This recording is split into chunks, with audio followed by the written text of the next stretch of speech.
Abra sua Bíblia, Evangelho de Mateus, capítulo 25. Quem não trouxe a Bíblia e quiser acompanhar o estudo bíblico com uma Bíblia, basta erguer a mão. Nós temos Bíblias lá atrás e faremos uma Bíblia chegar até onde você está, tá? Quem quiser acompanhar e não tem a Bíblia, levanta a mão e a Bíblia vai chegar até onde você está. Mateus capítulo 25. E essa noite vamos estudar mais uma parábola. Para aqueles que estão nos visitando, então uma breve explicação. Neste trimestre nós estamos estudando as parábolas de Jesus. Cada quarta-feira uma parábola de Jesus. Essa aqui é a 13ª parábola que nós estamos estudando, tá? Já estudamos 12. Mais uma esta noite. Durante 2 trimestres nós estudamos o livro de Apocalipse, capítulo a capítulo, verso a verso. Depois um trimestre Daniel, capítulo a capítulo, verso a verso. Agora parábolas de Jesus. Brevemente, talvez já na próxima quarta-feira a gente anuncie o que vem a seguir.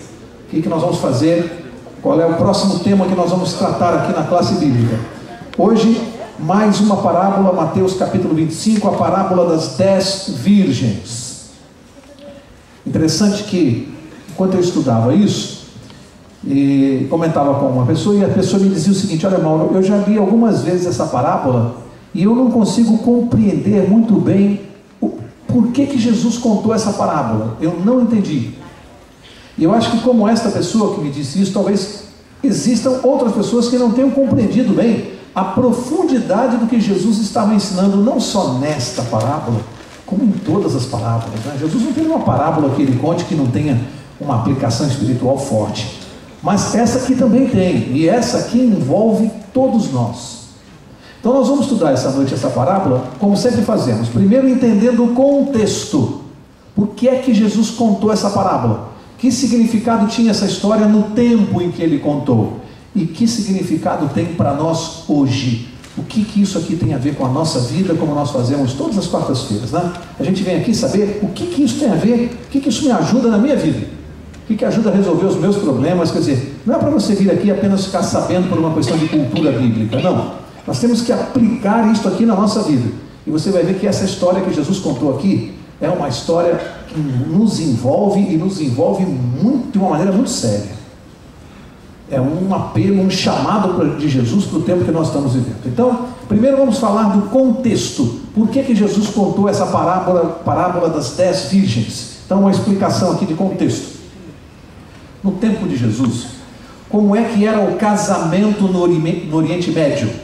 Se você não entender como funcionava um casamento, uma festa de casamento, você não vai entender por que ele contou essa história. Ele contou essa história para quem sabia o que ele estava falando. Era uma festa própria do casamento no Oriente. E funcionava assim, a festa do casamento. As pessoas ficavam reunidas na frente da casa da noiva. Então o noivo vinha, em um determinado momento, ficavam à espera dele. E o noivo vinha, então ele pegava a noiva na sua casa e todos os convidados vinham acompanhando o noivo até a casa do noivo onde a festa era realizada. Que coisa interessante. Era um cerimonial, era assim. Não me perguntem por quê, mas era assim. Era um cerimonial. O noivo ia até a casa da noiva para buscá-la, os convidados ficavam esperando lá, e de lá eles partiam caminhando até a casa do noivo onde a festa ia acontecer. Detalhe, no tempo de Jesus tinha luz elétrica? Tinha iluminação? Bom, e quando a festa era à noite, como é que fazia? Eles tinham lamparinas e com azeite eles acendiam e ficava a lâmpada acesa, né? Então havia necessidade de você ficar colocando o azeite, porque quando acabava o azeite, acabava a luz da lâmpada.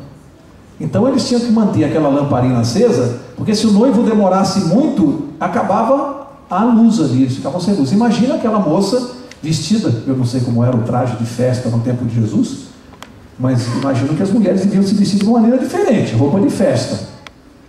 Imagine se acabasse a luz, os convidados caminhando naquela escuridão e as moças com roupa de festa tateando no escuro porque não tinha luz. Então tinha que ter o azeite, carregar o azeite junto para poder ir ficar mantendo acesa aquela lâmpada. Entenderam? Dentro dessa história, nesse contexto, que era uma coisa que eles conheciam bem, eles viviam isso no dia a dia. Então agora Jesus está ali sentado com os discípulos e está acontecendo uma festa de casamento. O que Jesus faz? aproveita a cerimônia e vai tirar uma aplicação espiritual do que está acontecendo. Interessante isso. Então ele conta a história porque tem a ver com o que estava acontecendo na época e eles entendiam. Então agora eu vou ler junto com vocês a parábola que está em Mateus 25, do verso 1 ao verso 13. E vou ler a parábola de uma vez só e ela diz assim: então o reino dos céus, para aqui, mais uma vez, isso se repete em quase todas as parábolas de Jesus. Mais uma vez ele começa contando uma parábola, fazendo uma relação com o reino dos céus. Você encontra isso em quase todas as parábolas de Jesus. Sempre uma aplicação para o reino de Deus. Mais uma vez ele vai usar isso aqui para falar do reino de Deus. Então ele diz: então o reino dos céus será semelhante a 10 virgens, que tomando as suas lâmpadas, saíram a encontrar-se com o noivo. 5 delas eram nécias, e 5 prudentes. As nécias, ao tomarem as suas lâmpadas, não levaram azeite consigo. No entanto, as prudentes, além das lâmpadas, levaram azeite nas vasilhas. E tardando o noivo, foram todas tomadas de sono e adormeceram. Mas à meia-noite ouviu-se um grito: eis o noivo, saía ao seu encontro. Então se levantaram todas aquelas virgens e prepararam as suas lâmpadas. E as nécias disseram às prudentes: dai-nos do vosso azeite, porque as nossas lâmpadas estão se apagando. Mas as prudentes responderam: não, para que não nos falte a nós e a vós outras. Ide antes aos que vendem e comprai-o. E saindo elas para comprar, chegou o noivo, e as que estavam apercebidas entraram com ele para as bodas, e fechou-se a porta. Mais tarde chegaram as virgens nécias, clamando: Senhor, Senhor, abre-nos a porta. Mas ele respondeu: em verdade vos digo que não vos conheço.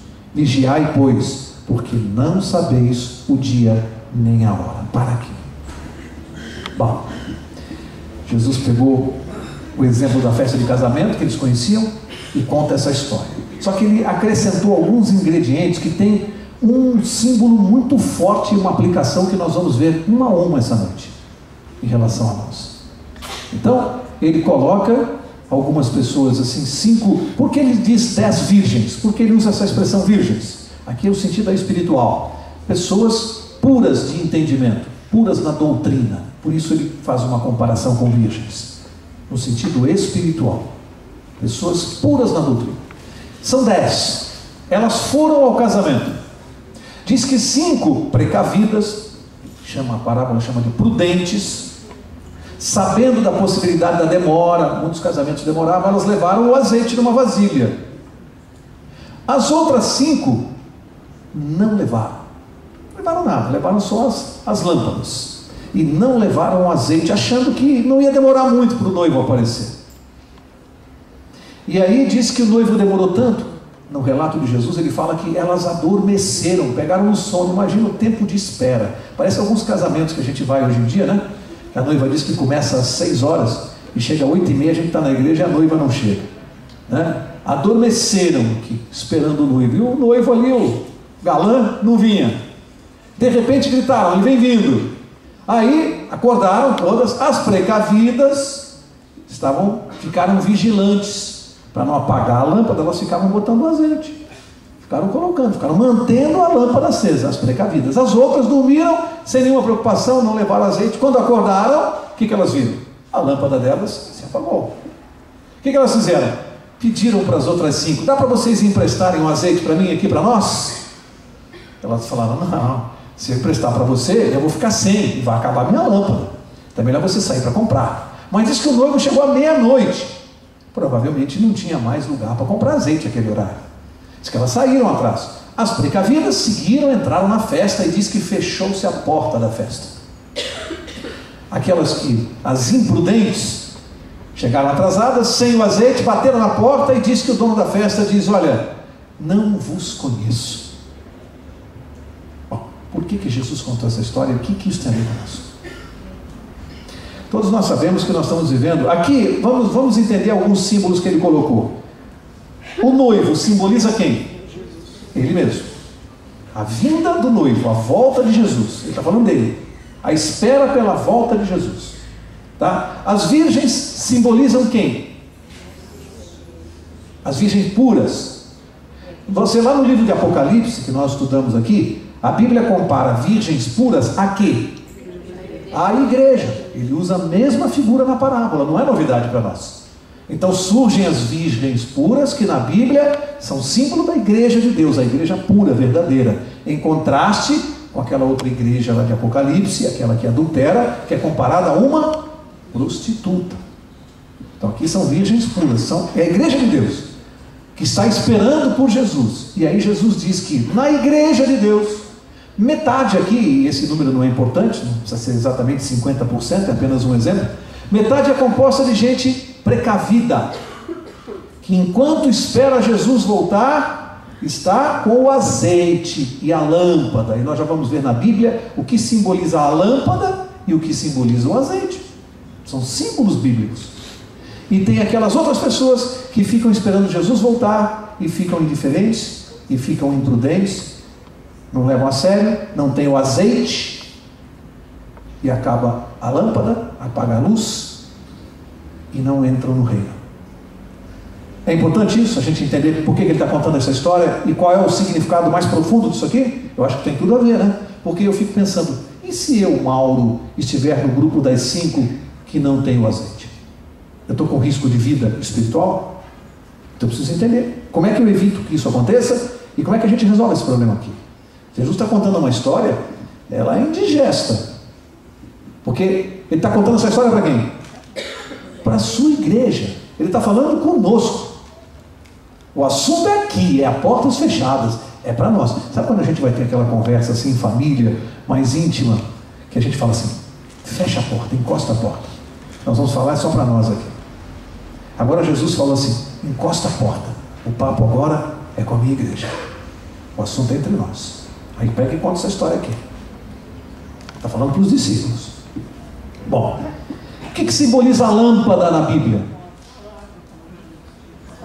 Palavra de Deus. Salmo 119, verso 5. Lâmpada para os meus pés, luz para os meus caminhos, é a tua palavra. A lâmpada na Bíblia é símbolo da palavra de Deus, que ilumina o nosso caminho. A palavra de Deus ilumina o nosso caminho, mostra para nós por onde nós devemos andar na vida. Lâmpada é símbolo da palavra de Deus. E azeite é símbolo do quê? Espírito Santo. Jesus usou 2 símbolos, a palavra de Deus e o Espírito Santo. Portanto, enquanto esperavam a vinda do noivo, a vinda dele, o que a sua igreja tem que ter? A palavra de Deus e o Espírito Santo. Portanto, deixar faltar azeite em linguagem espiritual é algo muito grave. Significa a pessoa que não tem a companhia do Espírito Santo na sua vida. Algo gravíssimo. Negligência da pior espécie. Não ter a presença do Espírito Santo e não ter a palavra de Deus. Eu posso ter a lâmpada só, que é a palavra, e não ter o azeite. O que aconteceu? O que acontece se eu conheço a Bíblia, se eu estudo a Bíblia, tenho os versos todos na minha cabeça, conheço de cor, a teoria está toda aqui. O que acontece se eu não tenho o Espírito Santo? Não acontece nada. Porque ter a Bíblia na cabeça, decorada, eu imagino que Satanás conhece a Bíblia de Gênesis a Apocalipse, ou não? De Gênesis a Apocalipse, cansou de citar versos bíblicos, inclusive para Jesus. Portanto, ter a Bíblia na cabeça, sem o Espírito Santo, não resolve. Porque a aplicação é o Espírito Santo que nos faz discernir a coisa certa da coisa errada.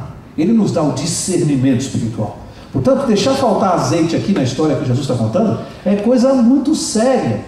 E essa pessoa que conversou comigo e que disse que não tinha entendido essa parábola, eu acho que ela ficou pensando no azeite literal, na lâmpada. Ela pensou, mas o que há de maldade? A pessoa esqueceu o azeite em casa, mas Jesus está falando de outra coisa. Ele está falando de outra coisa. Está falando de coisa muito mais séria, muito mais grave. Portanto, deixar faltar o azeite era coisa muito séria no sentido que ele está falando aqui. Conhecer a palavra não é tudo. Por quê? Porque conhecer os mandamentos de Deus e não permitir que o Espírito Santo faça o trabalho de transformar o meu caráter, amigos, esse é que é o ponto.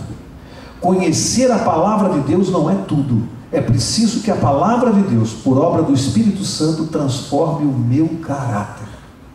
Amém. É assim. Você tem que ser, eu me refiro agora àquelas pessoas que se converteram, que não nasceram na igreja, no seio da igreja, vieram de fora, se converteram um dia e se aliaram à igreja de Deus. Se você levava uma vida antes de conhecer Jesus, e você se converte, tem que acontecer uma coisa, não tem jeito. As pessoas com as quais você convivia antes da conversão, tem que começar a te estranhar. Elas não vão te reconhecer bem. Por quê? Porque você tem que haver uma mudança radical na sua vida. Se você conhece Jesus, há uma transformação de valores, de princípios, uma transformação de caráter. Então, é muito comum a pessoa se converter, começa a perder os amigos antigos, sim ou não? Tem um monte de gente aqui que já vem falar comigo: Mauro, os meus amigos estão se afastando de mim. Eu digo: não, seus amigos não. Seus amigos entre aspas, porque amigo de verdade não se afasta de quem anda com Deus. Eu tinha um monte de ex-amigos, entre aspas, que se afastaram de mim. Que bom, mas eu fui atrás deles. Alguns a gente consegue resgatar, outros depende deles. Mas sabe o que eu ouvia de alguns amigos? Interessante. Aqueles que me convidavam para as coisas que não prestam e que eu aceitava, aqueles que eram as más companhias, continuaram fazendo os mesmos convites. E eu então, em função de uma convicção, eu dizia: não, isso eu não vou fazer mais. Ué, qual é? O que aconteceu, Mauro? Não, eu não vou fazer isso, eu não faço mais. Minha vida mudou e eu não quero mais saber disso. Aí eu ouvi assim, um dizer para o outro: o Mauro anda muito estranho, sabe? Eu não estou conhecendo mais o Mauro. Anda muito estranho. Quando você passa por um processo de conversão, os seus ex-amigos têm que te estranhar. Agora, se você passa por um processo de conversão, continua convivendo com os mesmos amigos, frequentando os mesmos lugares, com o mesmo linguajar, com as mesmas roupas, e vai por aí fora, a mesma alimentação e tantas coisas, mesmos valores, tem alguma coisa errada na sua conversão. Porque quem passa por Jesus, quem tem um encontro com Jesus, jamais vai voltar a ser a mesma pessoa. Então, se ninguém estranha, seus vizinhos acham que você é a mesma pessoa, seus colegas de trabalho, todo mundo acha que você não mudou nada, amigo, você está em perigo. Porque não é possível ter encontro com Jesus e continuar sendo a mesma pessoa. Portanto, a questão aqui é que a palavra de Deus tem que mexer no meu caráter. Ela não pode mexer só na minha cultura. Não pode ser um conhecimento intelectual. Não pode ser um cristianismo que fica só no nível intelectual. Não, esse tipo de cristianismo não serve para nada. Ficar só no nível intelectual, conhecimento das coisas espirituais não resolve. Eu tenho que deixar com que a palavra de Deus transforme o meu caráter, a minha vida. E é isso que as pessoas precisam ver. É esse cristianismo que arrasta, que impressiona. Às vezes você não abre a Bíblia para uma pessoa, você não acha que não consegue, não tem condições, então você fala: Mauro, eu não consigo pregar. Tem pessoas que já disseram isso para mim, eu digo assim: como não? Você não consegue entender? O seu sermão, ele é mudo, mas ele grita. Porque tem pessoas que o testemunho é tão forte que ele não precisa pregar. Ele é uma Bíblia ambulante, ele é o Evangelho em pessoa, porque a vida dele está transformada, e as pessoas estão vendo isso. Muito mais forte do que eu chegar aqui para vocês, começar a pregar um monte de coisa para vocês, aí as pessoas olham para a minha vida e não veem na minha vida nada do que eu prego. Nada do que eu prego, as pessoas não veem. Eu venho aqui, falo bonito, aí a pessoa convive comigo no escritório, em casa, fala: pois é, mas ele fala uma coisa, mas na verdade eu não vejo nada disso na vida dele. Esse é o pior testemunho que pode haver do Evangelho. É aquele que é da boca para fora. Não tem coisa pior. É a pessoa que prega uma coisa e faz outra. Isso é horrível. Isso constrange ao nosso Senhor Jesus Cristo. É um mau testemunho. Quero analisar uma coisa com vocês. No início da parábola, vocês notaram alguma diferença entre as 10 virgens? Tinha alguma diferença? Eram 10. As 10 estavam esperando o noivo. As 10, esperando. As 10 levaram a lâmpada com azeite. As 10, senão a lâmpada não estava acesa. Significa que Jesus está falando de uma coisa aqui meio complicada, hein? Significa que dentro da igreja, durante um bom período, a gente não consegue fazer diferença. Não consegue identificar. E é por isso que numa outra parábola ele falou do joio e do trigo, que vão conviver juntos e que nós não devemos arrancar. Aqui as 10 virgens inicialmente têm o mesmo comportamento.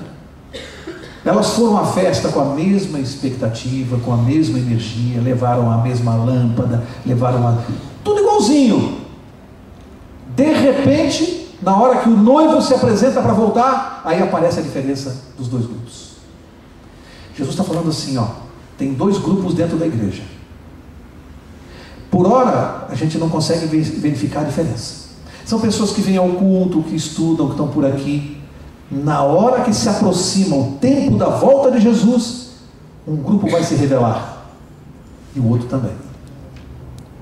Vão aparecer os cristãos prudentes, fiéis, aqueles que estão com azeite, aqueles que estão aguardando a volta de Jesus, vigilantes, em oração, sempre vigilantes, e aqueles que estão brincando, estão indiferentes, estão brincando de cristianismo, estão brincando de igreja, sem o Espírito Santo, sem a dedicação, sem a fidelidade, sem mais um ingrediente que a gente vai falar um pouquinho mais à frente, que é forte.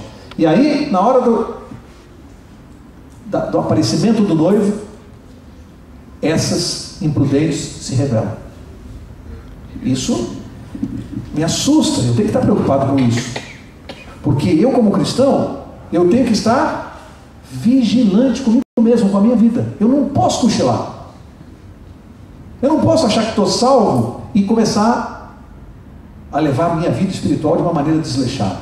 É preciso manter acesa a chama do Evangelho, a lâmpada e o azeite do Espírito Santo.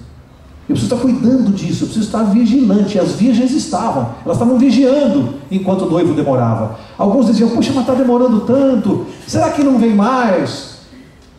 Elas sempre acreditaram, nunca duvidaram e se mantiveram ali, sempre na expectativa e providenciando o azeite. Outro detalhe: sem a presença do azeite aqui, sem o Espírito Santo, não ocorre um outro processo na nossa vida, enquanto Jesus não volta. Porque, vocês sabem disso, nós já estudamos aqui que a salvação tem 3 tempos. Vamos recapitular? O primeiro tempo chama-se justificação. Para quem não estudou isso, é uma explicação muito simples. O que é a justificação?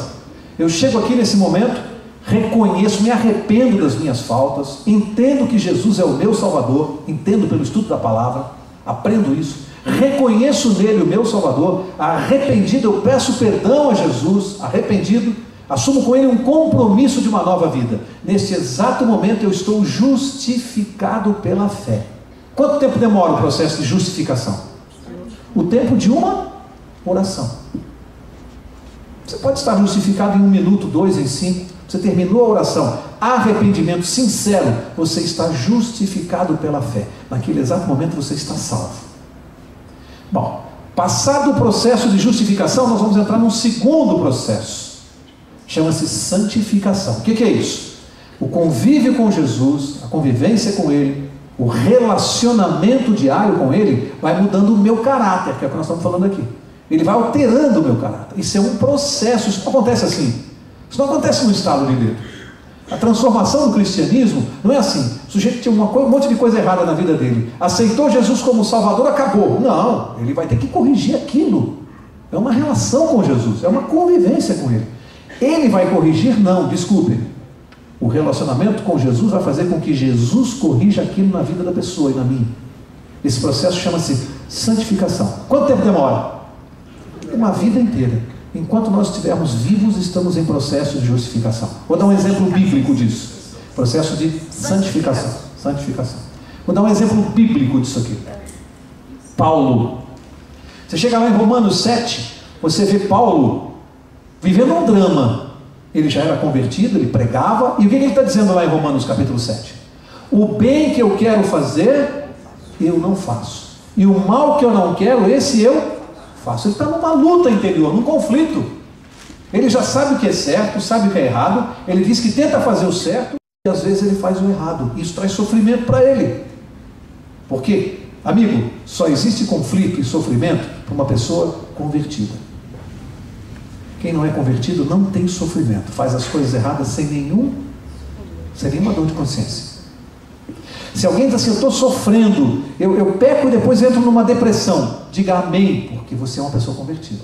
O Espírito Santo está falando na sua mente. Só tem conflito espiritual quem é convertido. Quem não é convertido não tem conflito espiritual. Portanto, o processo de santificação demora uma vida inteira. Aí Paulo está dizendo isso: o bem que eu quero fazer eu não consigo, o mal que eu não quero esse eu faço. Aí vai se relacionando com Jesus, vai passando a vida dele, a Bíblia vai contando, ele vai relatando o relacionamento dele. Chega lá no fim da Bíblia, o que Paulo diz no fim da vida dele? Combati o bom combate e venci. O que aconteceu com Paulo?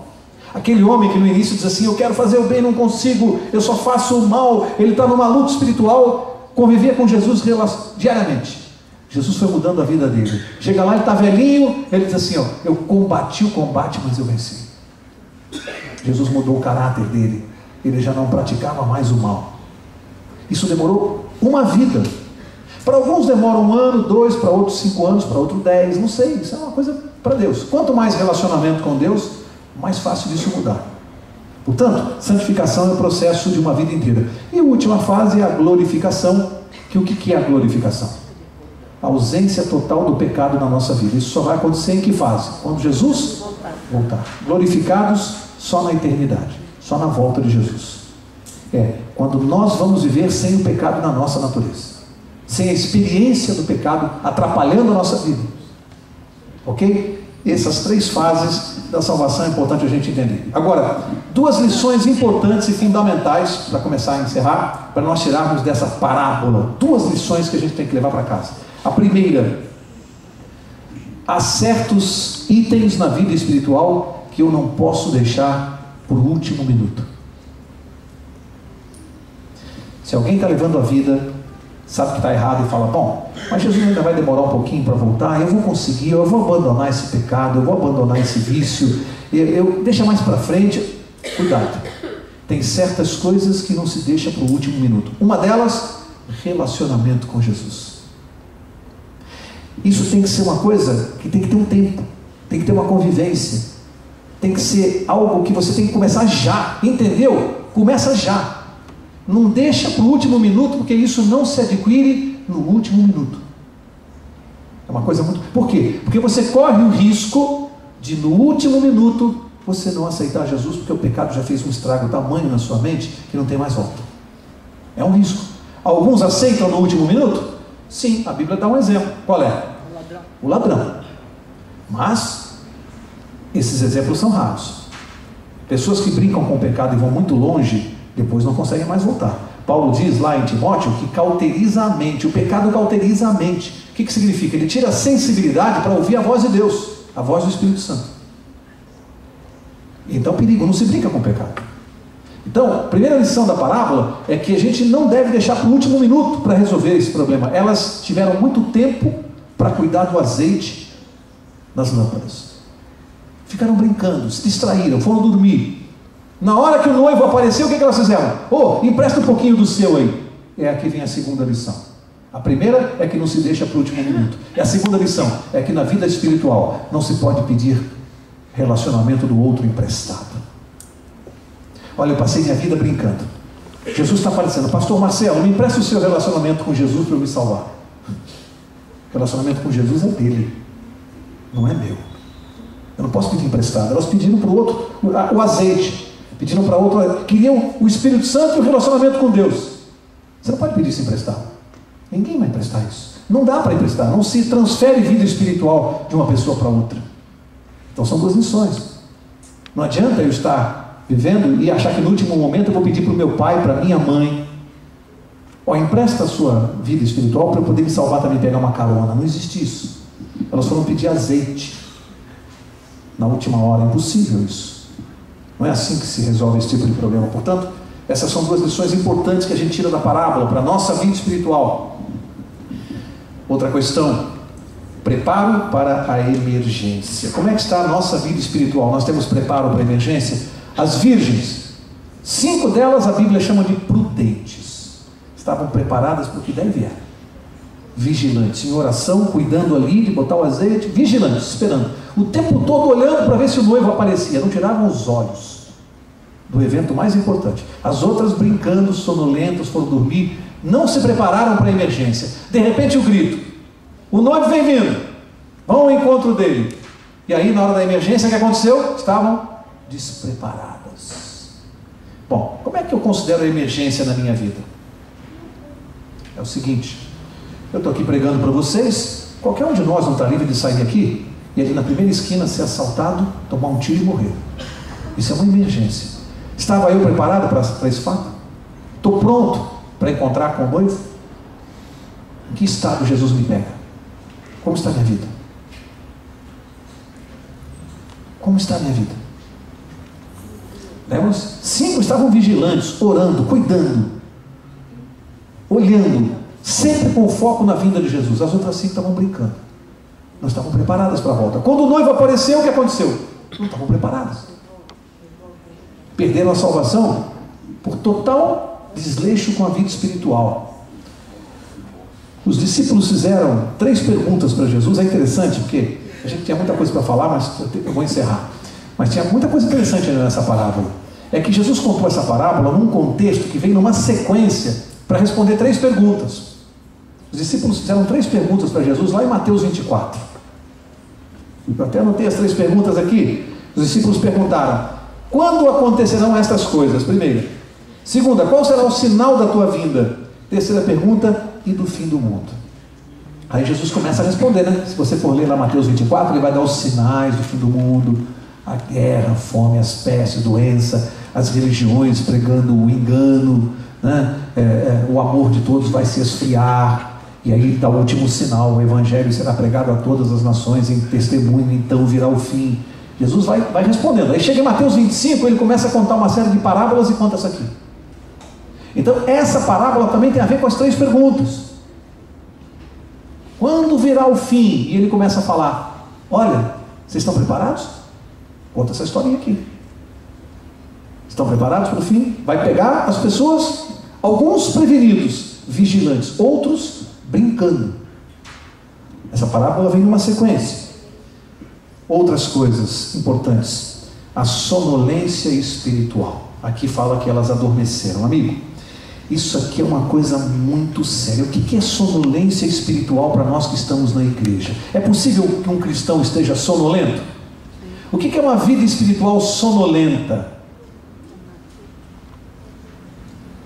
Sem vivacidade, sem energia, sem interesse, sem amor, sem entrega e sem, a palavrinha, guarda, testemunho. Cristão que não testemunha é sonolento. Cristão que não testemunha é sonolento. O azeite simboliza o Espírito Santo. Cristão que não testemunha não está usando os dons do Espírito Santo, está enterrando os talentos. E cristão que não testemunha vai perder a salvação, porque aquele que nasce no reino de Deus nasce como missionário. É impossível, eu não consigo compreender alguém que diz assim: eu sou cristão, e não dá testemunho, não está preocupado com a salvação dos outros, não se preocupa se o vizinho vai perder a salvação. Cristão que não é missionário pode ser qualquer coisa menos cristão. Desculpe, isso não é afirmação, não é minha. Isso é uma constatação. A falta de sangue missionário é um termômetro que indica a febre. É uma luz vermelha no painel piscando, dizendo que está faltando óleo no carro, e se não parar vai fundir o motor. Cristão que não testemunha, Deus está falando assim: cuidado, você vai perder a sua salvação. Tem gente que pensa que para se salvar é só aceitar Jesus, guardar mandamentos. Não. Você tem que agir para a salvação dos outros. Você tem que se preocupar com o seu irmão, porque é amor a Deus e amor ao próximo. Cadê o amor ao próximo? Se eu não me preocupo com o próximo, não quero nem saber se meu vizinho vai perder a salvação. Portanto, um sinal para quem está na igreja e pensa: como é que está a minha vida? Pensa assim: tenho eu sido missionário? Tenho eu testemunhado de Jesus? Tenho me envolvido nas programações? Eu me engajo em algum ministério de Deus na igreja? Eu me engajo, eu participo, eu me entroso com a programação, descubro o meu dom e vou colaborar com a igreja naquilo que eu sei fazer? Ou eu me limito a ir ao culto, ouvir o pastor pregar, muitas vezes criticar o sermão do pastor, ir embora para casa e não fazer nada? Isso é vida cristã? Isso é vida cristã? Cristão que não testemunha está em perigo. Sabe por quê? Porque quem está colaborando na igreja, quem está trabalhando junto, não tem tempo para criticar os outros. Não tem tempo. Não sobra tempo para criticar.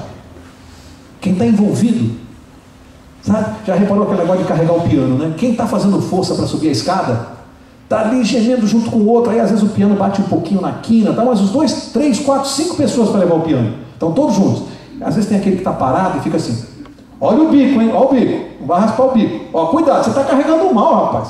Você está deixando tomar. É fácil ficar de fora falando, né? A gente consegue ver os efeitos. Mas segurar o piano, fazer força e levar, aí você vai ver como às vezes rala na parede, é difícil segurar. Às vezes o piano é pesado demais, vai bater mesmo um pouquinho. É só tentar carregar para ver a dificuldade. Quero terminar. Como é que eu descubro se eu estou em perigo na minha vida espiritual? Aqui, 2 Timóteo, capítulo 3, dos versos 1 a 5, eu vou pensar aqui uma parte que diz assim, é um verso muito conhecido: nos últimos dias sobrevirão tempos difíceis, porque haverá homens amantes de si mesmos, amigos, mais amigos dos deleites, dos prazeres, do que amigo de Deus. Para aqui, não precisa ler o resto do verso.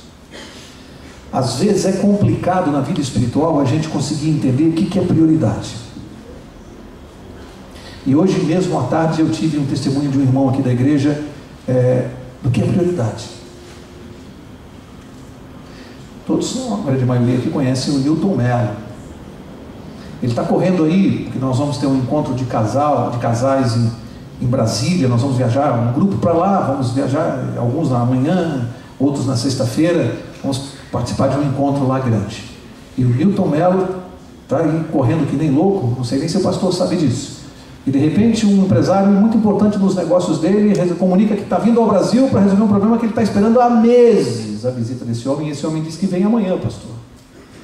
E o Milton me liga desesperado e falou, aí eu falei, bom Milton, o que você vai fazer? Ele falou, Mauro, eu vou ver o que eu posso fazer. Agora no final da tarde eu liguei para ele, e aí Milton, como é que ficou? Ele falou, eu tive que pedir para ele não vir.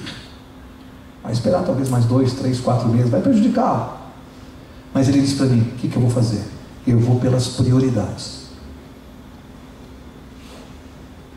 O que é prioridade para ele? Deus ou trabalho? Eu garanto a vocês que ele não vai se arrepender. Isso é testemunho. É difícil. Uma decisão dessa não é fácil. Porque a gente às vezes se prejudica, né? Mas ele me respondeu, eu vou pelas prioridades. É isso aí. Isso é testemunho. Tempo do fim. É momento que não dá para brincar. Sabe o que ele está fazendo? Ele está botando azeite na lâmpada. Está colocando azeite na lâmpada. Isso é bom para nós, sabe por quê? Porque quem está do lado se fortalece com o irmão que faz assim, sabe? O testemunho de um ajuda o outro. Eu quero encerrar, antes de contar a historinha do fim, me veio uma ilustração agora que eu me lembrei. Vocês já viram na televisão, às vezes acontece aqueles, não sei se é mágico, que põe aquela vareta e equilibra um prato na ponta, né? Fica girando a vareta e o prato fica rodando. Já viram, né? Aí põe o primeiro, o prato fica rodando. Ele corre, pega a vareta, põe o segundo prato. O prato começa a rodar. Aí ele corre, põe o terceiro prato. Aí o que ele faz? Ele tem que correr no primeiro, que o primeiro prato já está, né? Aí depois que ele gira, ele tenta colocar o quarto. Tenta colocar o quinto. A graça é quantos pratos ele vai conseguir até que não caia o primeiro. Porque ele fica correndo lá, imagina a loucura, né? Eu fico vendo o pastor na igreja fazendo isso. Às vezes tem um cristão que está bambinho, né? Aí o pastor vai lá, gira, aí corre no segundo, faz girar, tá? Quando o pastor chega no último, aquele primeiro já está bambinho de novo. Essa é a vida do pastor. Ficar botando o prato para girar, né, pastor? Às vezes tem prato bambinho. Mas entre os irmãos, nós somos assim também. Às vezes um está num momento de maior fragilidade, de necessidade, de dificuldade, isso acontece. Aí o que os irmãos têm que fazer? A gente corre lá e ajuda o prato daquele girar. É assim que se trabalha para Deus, em grupo. Um ajudando o prato do outro a não cair. Põe para girar. Tem alguém do seu lado, na sua família, no seu prédio, no seu trabalho, na igreja, que você sabe que o prato está bambo? Corre lá e faz o prato dele continuar girando. Você não sabe quantas bênçãos você vai receber por fazer isso. Nós temos que cuidar do prato do outro. fazer girar, ninguém pode cair não, nós temos que chegar juntos no céu. O céu é para todos, não é? O céu não tem graça se todos não forem. O céu não tem graça se a gente não encontrar lá as pessoas que a gente ama. E aí, uma menina, o inspetor vai lá na escola para inspecionar a limpeza e a carteira das meninas do primário. E aí ele diz assim, elas gostavam demais dele. Ele dava bala para quem tinha a carteira arrumadinha, quem estava tudo limpo, tudo. Ele distribuía bala, bombons, e a criançada ficava feliz. Depois que ele fez aquela festa com os bombons, ele falou assim, olha, eu vou voltar aqui, tá? E quem tiver com a carteira limpa vai ganhar um prêmio. Eu não vou dizer o que é, mas vai ser um prêmio muito legal. Quem tiver com a carteira limpa, eu vou voltar. E aí perguntaram, quando é que você vai voltar? Falaram, não vou avisar. Eu venho sem avisar. Aí tinha aquela mais bagunceira da classe. Ela falou assim, eu vou ganhar o prêmio. Começaram a rir, né? Você vai ganhar. Você é mais bagunceira, mas eu vou ganhar. O que você vai fazer para ganhar? Eu vou limpar minha carteira todo dia. De manhã eu vou chegar e vou limpar minha carteira. Mas e se ele vier de tarde? Aí vai estar sujo. Ela falou assim, então eu vou limpar de manhã e de tarde. E se ele vier de noite? Ela falou, eu vou limpar de manhã, de tarde e de noite. E se ele vier de madrugada? Aí ela respondeu, eu vou manter a minha carteira limpa todo o tempo. Jesus está voltando. Só tem um jeito para nós. Nós temos que manter a nossa vida limpa todo o tempo. Vigilantes, em oração. A nossa vida tem que estar limpa, com o azeite do Espírito Santo e com a lâmpada da palavra de Deus. Que Deus abençoe a cada um de vocês. Que cada um essa noite possa ter feito uma revisão na própria vida. E que essa mensagem não sirva para desestimular ninguém, não. Sabe o que essa mensagem dessa noite fez? Essa mensagem não é para derrubar o prato de ninguém. Essa mensagem é para fazer teu prato girar. Se você chegou aqui na igreja Bambo, você tomou uma girada legal. Vai sair que nem hélice de helicóptero daqui. É isso que essa mensagem serve. É para botar a gente para cima, não é para sair triste daqui. Eu não sei se a minha vida está boa. Não, pronto, teu prato está girando de novo, agora vai.